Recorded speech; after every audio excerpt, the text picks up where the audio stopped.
I was 22 when I first officially got into bodybuilding, when I got my first coach. And he immediately put me on so much gear, so much gear. There are many coaches that have had athletes, they actually have caused their athletes to pass away. They're no longer with us because of their protocols, but you still can't blame the coaches. It's on you.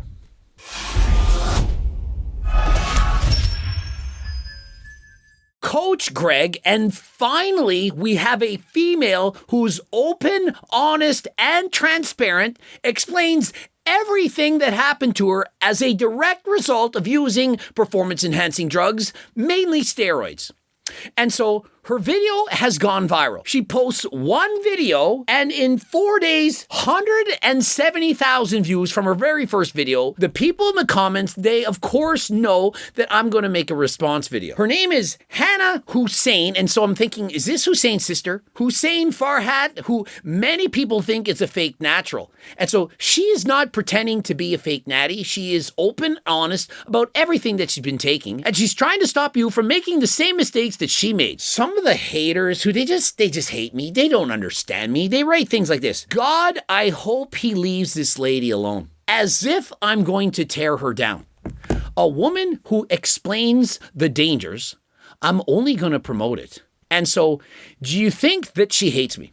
Do you think that she doesn't want me to cover her? Oh, you're such a bad person. Coach Greg, he just yaps. He puts everyone down. Well, let's see what she thinks. I love your videos, Greg, and she tags my name. Does that sound like I'm a hater? Remember, this is a female bodybuilder, and so those of you who thought, oh, isn't Coach Greg canceled? Isn't he that misogynist who hates on women? She literally says she loves my videos. And so I strongly encourage you to go and watch her video, and she's now posted 2 videos, and I'm sure she's going to keep going. Hi, everybody. Welcome to my very first YouTube video. In the first 5 seconds, you can already see the very first side effects, and that, of course, is her voice. It's very obvious. You can hear it. And welcome to my channel. She addresses the elephant in the room. She literally says, one of the side effects of using performance-enhancing drugs is your voice can very easily change. The greater the doses and for the longer you use them, the more likely it's going to change. And once it's changed, it's most likely permanent. I wanted to create this platform to tell my story, to hopefully help somebody make smarter decisions. And so it's very important. She wants people to make smarter decisions than last time. She started very young, around 22 years of age, probably thinking, you know, I have great genetics, and if I take a few substances, well, I'm going to put on more muscle. She listened to the wrong coach, and here are the results. I am currently still bodybuilding. I do plan on doing my pro debut. She isn't retired. She isn't quitting. She's going to continue to do this. And so she's made some mistakes, but she loves bodybuilding. She loves everything about it. She loves the journey, but it did come at a cost. She used performance-enhancing drugs. Starting with, I'll just jump right in. Obviously, my voice, the elephant in the room. I'm not trans. The fact that she had to say, I'm not trans, that says it right there. And remember, just because you look attractive, just because you have a feminine body, a feminine face, it doesn't mean that you're not on steroids. When you first look at this woman, she doesn't appear manly. I don't see facial hair. I don't see her shaving. She doesn't look like she's going to scream out, "Go, David!" She doesn't look like that. But yet she still abused steroids. And so just because you're on steroids, it doesn't mean you're not feminine, but it can certainly change your voice. It is quite literally everywhere. And even if the industry says that it's tested, there's a good chance they're not actually testing. Just because somebody says that the sport is tested, or that they're females, or that they're not actually using it, only certain women are, it's the majority. It's not a few, it's a few who are not. And so not using steroids, being natural, is an exception rather than the rule. If you're enhanced, which most people are, just being completely transparent, there's not a whole lot of natties out there. There's a lot of fake natties. There's not a whole lot of real natties. As you go up the ladder, from novice to perhaps intermediate to advanced, you're going from local amateur shows to the national shows to the pro stage, the odds or the chances that people are naturally, they keep getting smaller. Unless you have supreme genetics, you know, you're 1 in a million and so on, the chances of you earning an IFBB pro card are slim to none. And so the majority of males and females, even in the bikini category, the majority are fake natties and are openly not natural. From my experience being in this sport, or whatever you want to call it. Some people don't call it a sport, whatever. And so it's a pageantry at best or a risky endeavor at worst. And so, hey, take your pick. My personal belief is it's not actually a sport. We're judging people on something they have nothing to do with what you work out for. I mean, what sport do you do completely different things than you do at the competition? And so you're training with weights, you're flexing and so on, but at the competition, you're posing. And so I personally don't think it's a sport. If it were in fact a sport, would we actually see this in the Olympics? I really don't think so. It's gotten better that I've seen in the past couple of years. People being honest, but it's still not completely honest in my opinion. And so my opinion is it hasn't gotten better in the last couple of years. I mean, how many women are open about their steroid use? For example, they come out and make a video and say, you know what I used for my last cycle? It was 3 IUs of GH. It was 30 milligrams of trenbolone. It was 30 milligrams of Anavar, as well as LGD, Ostrine, IGF-1, and the list goes on and on and on, sometimes more than 20 substances deep. I don't see that. I mean, if you've seen that, send me the videos, because practically every video from a female who is open about it, I'm talking about her. And so it's not open. It's not transparent.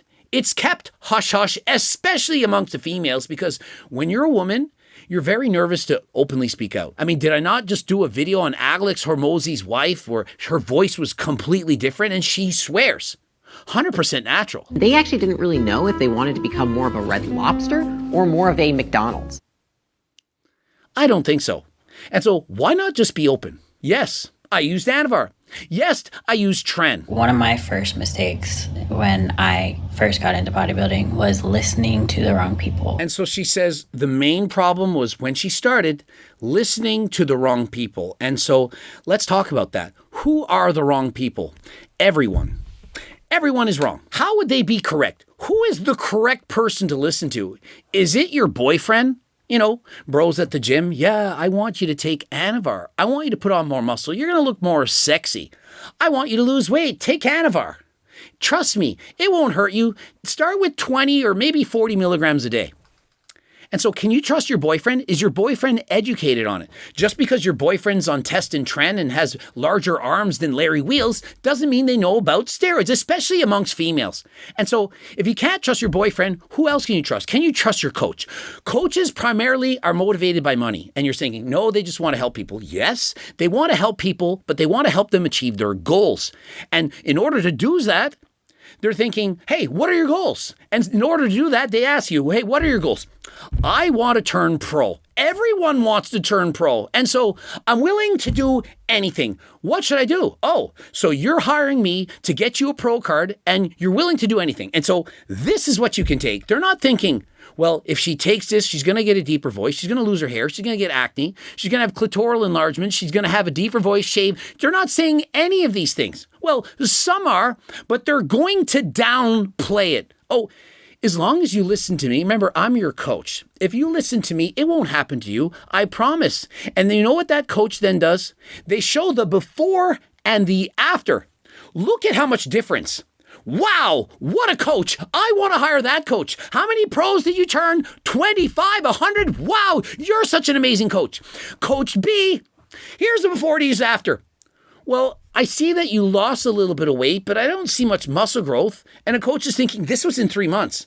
What do you expect? 20 pounds of muscle? Well, that coach, they turn pro. And so the main difference among coaches is the amount of drugs they're allowing, that's right, letting and or telling their clients to take. And so I don't even need to name them. You already know who they are. Whichever coach has got the most clients to turn IFBB pro as a female, they're pushing hella drugs on their clients. And their clients, they don't care. When you're young, you turn a blind eye. You don't care about the side effects. Even if they said they're side effects, it won't happen to me. It won't happen to me. That's those people. I won't get a deeper voice. And if I do, it'll go away as soon as I stop. I got into it in a time before social media was really a thing. She said she got into it in 2013 before social media was a thing. Social media has been around for decades. Now, it may not be as prevalent as it is right now, but I'm certainly positive, 100% certain that if you looked hard enough, even 10 to 15 years ago, you would know that if you're a female using steroids, you can get negative side effects. Everyone knows that. And so if it's 2025 right now and you take a steroid and you say, I didn't know better, you knew better, but you chose to ignore it. You turned a blind eye. You didn't want to be aware of it. There's no way you can tell me that you think that you can use steroids and that you're immune to any of the side effects. Coaches were not vetted. They were not, nobody was qualified to do what they were doing. And do you think it's any different now? How are they vetted? How are they any better? Oh, they've watched Coach Greg's videos. They've watched TikTok videos. They've watched other people talk about it. That is not enough. I would argue that in today's world, it's even worse. Hey, I'm a coach. I'm 20 years of age. I've been training for a couple months. And so, hey, ChatGPT, how much Ostarine can she take? How much LGD? How much steroids can this person take? And so, is ChatGPT always correct? I mean, every time I ask ChatGPT a question, I have to ask it twice. And the second time it changes the answer. It doesn't even know what time zone I'm in half the time. And so many coaches, they pretend that they know the answers because all they have to do is know 5% more than you do, and you think they know what they're talking about. They're coaching you. What drugs should I take? Oh, you can take this. And if they don't know the answer, well, they'll watch a YouTube video. Perhaps Derek explained it. Perhaps Coach Greg. Perhaps bro down the street. Or perhaps you just listen to Togi saying steroids, they're not actually all that bad. Or like Dura says that everyone should do the dad cycle. It's actually gotten worse. There are more coaches in 2025 than there were in 2013. When I was competing in my younger days, it was rare for someone to have a bodybuilding coach. I remember going to competition and someone said, did you know that this guy hired that guy to coach them? Oh my goodness, they actually have a coach? That was very, very rare. And so if you could beat that person, it was like, wow, you beat someone with a coach. Now everyone has a coach. But the problem is, the more coaches there are, the more they are that are unqualified. And even if they are qualified, how do you know? Is it bro has a PhD, a doctorate? Do they have experience in it? Have they taken it themselves? And so the only way to be a very good coach is to have both knowledge, experience, and have a variety of athletes that you've trained. And so look at their clients. If they made dramatic before and after transformations quickly, it's from steroids. It's not from hard work. It's not from a special diet plan, from training with 3 reps in reserve. It's from taking hella steroids. And or SARMs. A coach had approached me. And so the coach approached her. And so this is a great technique among coaches. And so this is what coaches will do. They walk up to every single person and say, wow, you look good. You ever thought of competing? You know, if you competed, you could probably get a pro card. I see your genetics, your structure. How long have you been training? Only 3 years? Only 7 years? Only 1 month? I can get you a pro card. You should compete. And if you hire me, I'll get you to the top. Now, sometimes they charge you, sometimes they don't. If you're a very attractive female, oftentimes they'll coach you for free with the hopes of getting into your pants. Hey, I'm speaking the truth. And so even if they are legitimate, they're not trying to get into your pants. They're probably trying to get something out of you. If I coach you and you look amazing and win, that could put me on a pedestal amongst other coaches. I'm the best coach because look what I did to her. She was normal and now she's a pro. You find a diamond in the rough with amazing genetics. You coach them, put them on several SARMs and steroids, and all of a sudden they're amazing. And now you're a very sought after coach. Why? Because you have this before and after transformation. And so be very wary of people who simply have before and after transformations. I told him what I wanted. I told him I wanted to be as muscular as I could. I told him that I, was willing to do whatever it took, which was probably not the best words that I could have chosen. Clearly, she says to her coach, I will do whatever it takes. I want to turn pro. And so when you're the coach, you're giving the client what you want. And so can we in fact blame the coach? If you go up to the coach and say, I will take whatever, I want to win, and that coach tells you then what to do, I don't think you can blame the coaches. The coaches should, of course, explain all the dangers, the pros and the cons. But if the person hires the coach and says, I'll take whatever, it's on you. in the end, whatever that coach says for you to do, it's on you whether or not you're going to do it. And so why not get a second opinion? If your coach says, you know what, it's your first show, you really should take 50 milligrams of Anavar if you want to win your very first bikini competition. Now, it's certainly going to build a lot of muscle, but perhaps that's not a very safe dose for you to take. And so why not ask someone, say, this coach said 50 milligrams first competition, what do you think? And they say, did you say 50 or did they say 5? Maybe you made a mistake. Maybe you didn't understand it. I remember coaching one female client in the past, and she had hired an IFBB pro bodybuilder. Oh, he must know so much. Not going to say his name. Should I say his name? No. Very good bodybuilder, former Olympia champion. Shh. And he's black. He says to her, 50 milligrams of Primo. And so she's trying to buy the Primo from me, and I'm thinking, well, is it oral or injectable? She doesn't know. I then said, is it daily or weekly? She didn't know.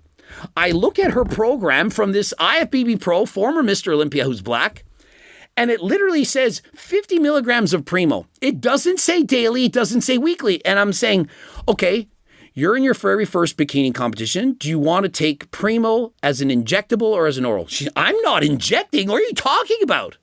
I'm like, all right, so then it's oral, but do you really want to take 50 milligrams of Primo? I think that's a lot. I think that he meant you should take 50 milligrams of injectable Primo per week. She didn't know. She didn't ask.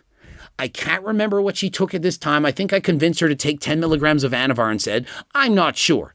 She was a very good competitor, and after competing 1 or 2 times, she retired. Now, she didn't change her voice, but had she have done the 50 milligrams of Primo, what do you think would have happened? And so you need to be careful. I was 22 when I first officially got into bodybuilding, when I got my first coach.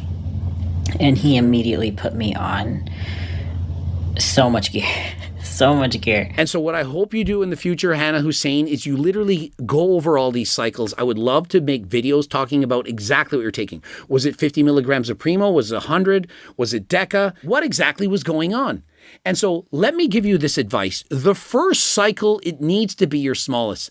Less is more. The lowest dose that makes you happy. Anything that you take, you're going to notice. You see, with steroids and SARMs, it's not linear progression. If you take 10 milligrams, you're not going to get double the gains as 5. And so if you can take very low doses and make really good gains, you're less likely to get the negative side effects. But if you just take higher doses, eventually you are going to get side effects. That is for certain. And so why not go with the mindset of less is more? I'm going to see how low a dose I can take and still get those gains, because you can always go up. But once you've gone up, it's very hard to come down. I also coached someone in the past. She was using performance enhancing drugs. I coached her to use PEDs. She was using Anavar. At her maximum, it was 20 milligrams a day. Very strong dose for a female. But once she got to the higher level, she decided to hire a different coach. The coach then said, you only took 20 milligrams of Anavar and you have a physique like that? This is remarkable. It's incredible. And so I want you to take 300 milligrams of Deca and a whole bunch of other drugs. And she told me about this. I said, you can't do that. It's so high. But they're saying, well, I want to go to the Mr. Olympia. But if you do that, irreversible damage, you're going to have a deeper voice, you're going to have facial hair, you can't take these doses. And so I'm certainly happy that she listened to me rather than a new coach, but some coaches, they don't care. And so here's the thing with females, you have far fewer androgen receptors than that of your males. And so a female taking the same dose as a male is going to get astronomical, horrendous side effects. On average, a female needs to take 10 to 12 times lower doses than that of a male. And so if a woman is taking 20 milligrams of Anavar, it's equivalent to a man taking about 200 to 240. And so as a man, you're thinking, I would never take 200 milligrams of Anavar. You might go as high as 100 for a very short period of time. And so divide that by 10. Woman on 10 milligrams of Anavar, it's a very, very strong cycle, and so you need to be careful. He actually told me that there was no risks. Imagine having a coach that says there are no risks. I mean, I certainly hope that all of your coaches describe the risks, but if they don't, if they give you a cycle and they don't explain any of the side effects, the consequences, the pros versus the cons, you need to get a new coach. Even if you hire them and say, I want to take steroids, I'm open to it, they should at least warn you of the dangers. If you say, hey, you know what? I don't want to get virilization. I don't want to lose my hair. I don't want to do all these things. I don't want to inject. And they say, oh, that's okay. We can just use orals. Hey, we'll just take Anavar. Or if you say, I don't want to use steroids, and they say, oh, that's no problem. We got something called SARMs, selective androgen receptor modulator. And if they say, don't worry, those don't cause any negative side effects, you need to move on. With all things that build muscle, you have to be careful. When you take PEDs, you're playing Russian roulette with your health. 2.7% of the population have a dilated aorta. If you take androgens, it's going to increase blood pressure. And so with this increase in blood pressure, you could get an aortic aneurysm, or you also could get a heart attack. There's so many things you can get. And so you do need to be careful. You don't know if your genetics are great for using steroids or really bad. You'll only know when it's too late. And so if you do decide to use steroids, you need to be careful, and you have to not think that it can't happen to you. When you're young, it's hard to think that way. She was 22. She thought she was invincible. How is it any different for anyone else? Do you think that Chris Bumstead or Sam Sulik is thinking, hey, one day I'm going to die of a heart attack? Or do you thinking, I love making the gains? And that's why my very first mistake was listening to the wrong people. And so again, she made a mistake of listening to the wrong people. I'm going to argue that everyone is the wrong people. Unless they're warning you of not doing it, cautioning you, saying, I wouldn't do that, you should lower the dose. Unless they're saying that, they're the wrong people.